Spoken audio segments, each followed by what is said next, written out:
किसान भाइयों, हरियाणा कृषि विश्वविद्यालय हिसार से हमारे साथ में डॉक्टर सुनील कुमार जी हैं। कृषि वैज्ञानिक हैं, चना वैज्ञानिक हम इनको कह सकते हैं। चने के ऊपर हमारी ये पहली वीडियो है और हरियाणा कृषि विश्वविद्यालय हिसार की जो चने की सबसे ज़्यादा पैदावार वाली वैरायटियां हैं, तो डॉक्टर साहब से हम बात करेंगे इन वैरायटियों के बारे में। पूरी डीपली हम पूछेंगे सर कौन कौन सी वैरायटियां अपनी यूनिवर्सिटी से निकली हैं और कितनी पैदावार है, उन वैरायटियों की किन कंडीशन में बिजाई कर सकते हैं और चने की बिजाई के लिए उपयुक्त समय कौन सा है। तो इन चीज़ों के ऊपर हम डॉक्टर साहब से चर्चा करेंगे। सर सबसे पहले तो स्वागत आपका डियर किसान पर। नमस्कार किसान भाइयों, मेरा परिचय डॉक्टर सुनील कुमार, वैज्ञानिक, चौधरी चरण सिंह, हरियाणा एग्रीकल्चर यूनिवर्सिटी हिसार।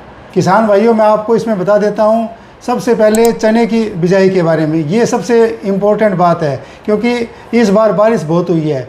जो भी एरिया चने का है वो कंजर्व मॉइस्चर के ऊपर है। इसमें किसान भाइयों को एक सबसे इम्पोर्टेंट बात ध्यान देने योग्य बात है, जब तक टेम्परेचर 20 और 25 डिग्री सेंटीग्रेड के बीच में ना हो, कोई भी किसान भाई इसकी बिजाई ना करे। सबसे पहले आप आजकल मोबाइल के अंदर ये सुविधा है कि आप अपने खेत में जाकर मोबाइल में अपना मोबाइल खोल लें, वहाँ टेम्परेचर चेक कर लें, जिससे हमें पता चल जाए।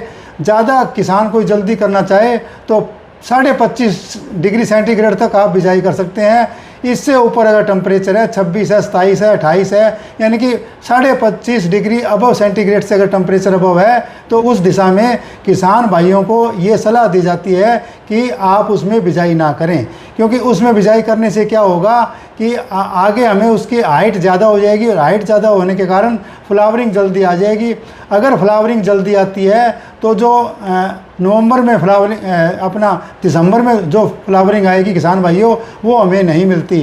क्योंकि अगर आप 15 अक्टूबर को सोइंग करते हो तो 3 महीने बाद 90 दिन के बाद कोई भी चने में फ्लावरिंग आ जाती है।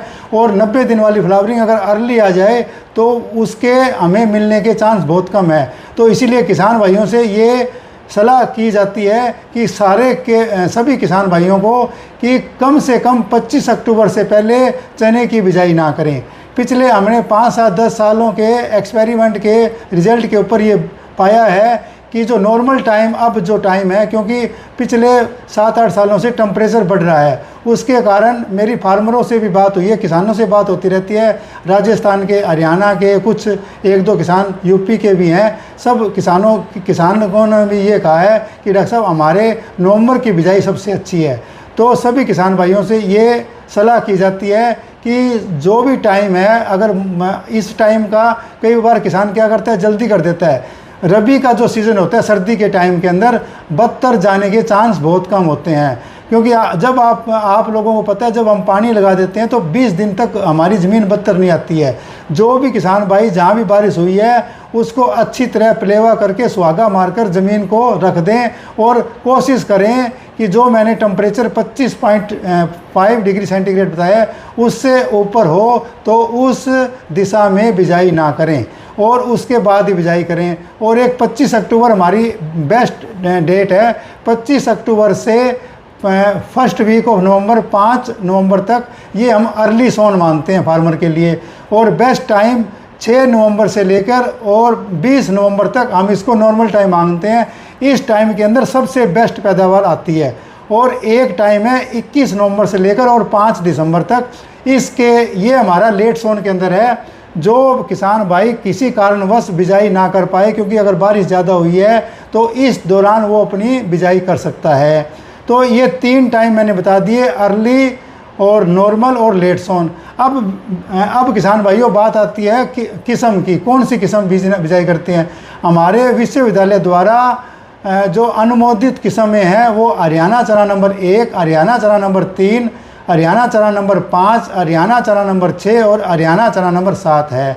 और जो किसान भाइयों अब जो 2 मेन किस्म है जो अभी हमारी अनुमोदित की गई है, एक वैरायटी है हरियाणा चना नंबर 7, वो लेट सोन के लिए है। ये variety north west plain zone, जिसके अंदर दिल्ली, दुर्गापुरा, गंगानगर, हरियाणा, पंजाब, ये सारे राज्य आते हैं।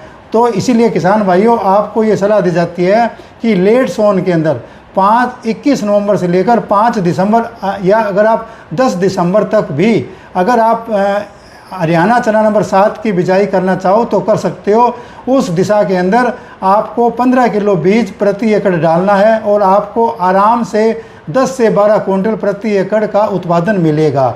और इस बिजाई से पहले सभी किसान भाइयों को सलाह दी जाती है, सबसे पहले इंसेक्टिसाइड का सीड का ट्रीटमेंट करना है, उसके बाद फंगिसाइड का ट्रीटमेंट करना है, उसके बाद राइजोबियम का टीका लगाना है। ये तीनों के तीनों आपको ज़रूर करने हैं। इंसेक्टिसाइड करोगे तो आप विल्ट से बचोगे, जब फंगिसाइड से करोगे फंगस से बचोगे, और तीसरा आप जब राइजोबियम का टीका लगाओगे तो वो आपका जर्मिनेशन भी हेल्प करेगा, जो आपकी ग्रोथ में हेल्प करेगा। यानी कि तीनों ऐसी चीज़ें हैं, क्योंकि आप लोगों को पता है जो चने की फसल है वो हमारी कंजर्व मॉइस्चर पे होती है, और जब तक इसमें मॉइस्चर बना रहेगा तो आपका इसके अंदर बायोमास होगा। चने के अंदर एक और ख़ास बात है भाई किसान भाइयों, इसके अंदर आपको बायोमास का ध्यान रखना है।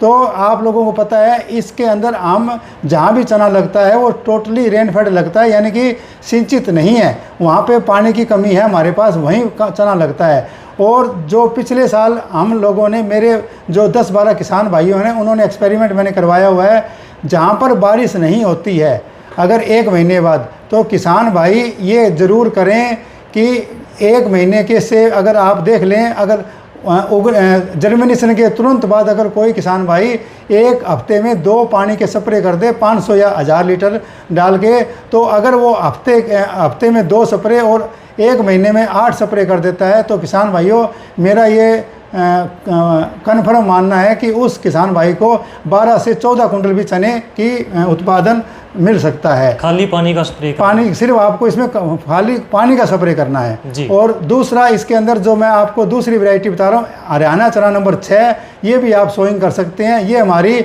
नॉर्मल सोन के लिए है। इसका भी सीड रेट 15 किलो है और उसकी उत्पादन क्षमता 10 से 12 कुंटल प्रति एकड़ है। और जो हरियाणा चना नंबर 5 है उसका इरेक्ट प्लांट टाइप है, वो आप इंटर क्रॉपिंग के अंदर कहीं गन्ने की अगर क्रॉपिंग कर रहे हो, कहीं आप थोड़ा सीड लगा रहे हो, तो वो आप हरियाणा चना नंबर 5 आप सोइंग कर सकते हो। वो आप अर्ली सोन में सोइंग कर सकते हो, वो 25 अक्टूबर से लेके 5 नवंबर तक भी सोइंग कर सकते हो। इन सब का हरियाणा चना नंबर 5 का मैच्योरिटी टाइम 150 दिन का है और हरियाणा 6 नंबर का 150 से 155 दिन का है। और आपका जो हरियाणा चना नंबर 7 है, जो कि सबसे कम अवधि की हमारी वैरायटी है, हरियाणा चना नंबर 7, इसको आप जितना लेट बीजोगे तो आपको 20 नवंबर के बाद, अगर आप किसान भाई इसमें एक्सपेरिमेंट करना चाहो, अर्ली में अगर बीजोगे तो आपका कम से कम ही उत्पादन आएगा, ज़्यादा नहीं आएगा, नहीं तो 8 पार तो पक्का ही आएगा। तो किसान भाइयों ये 3 वैरायटियाँ हैं। इसमें जो मैं बता दूं, हरियाणा चना नंबर 6 और 7 का जो सीड मिलने का है वो हरियाणा सीड डेवलपमेंट कॉरपोरेशन, भाई हरियाणा बीज विकास निगम पर 16 किलो की पैकिंग है। वहाँ पर दोनों वैरायटी SC6 SC7 का बीज अवेलेबल है। और दूसरी एक और वैरायटी है जो हमारे इस एरिया के अंदर बोई जाती है किसानों के द्वारा, वो है GNG 2171, उसका भी सीड हरियाणा बीज विकास निगम पर उपलब्ध है। तो ये किसान भाइयों चने के बारे के अंदर मैंने आपको बताया है। इन सभी बातों का आप ध्यान से अपने खेतों पर उपयोग कर अधिक से अधिक उत्पादन प्राप्त कर सकते हैं। तो इस प्रकार से डॉक्टर साहब ने चने के बारे में A to Z जानकारी आपको दी, बिजाई से लेकर कटाई तक, किस प्रकार से आपको बिजाई करनी है, किस टेम्परेचर पर, कितनी सीड रेट आपको, कितनी बीज की मात्रा डालनी है, कैसे बीज उपचारित करना है और किस प्रकार से आपको बुआई करनी है, और उसके बाद में किस प्रकार से प्रोडक्शन आप बढ़ा सकते हैं, चाहे वो स्प्रे के द्वारा, और कौन कौन सी बातों का ध्यान रखना है। वैरायटियों के बारे में इन्होंने A to Z जानकारी आपको दी। तो ये डिटेल वीडियो हो गई चने के बारे में। डॉक्टर साहब ने काफ़ी कीमती टाइम निकाल कर हमारे साथ में वीडियो शूट करी है। सर इसके लिए आपका बहुत बहुत धन्यवाद। धन्यवाद।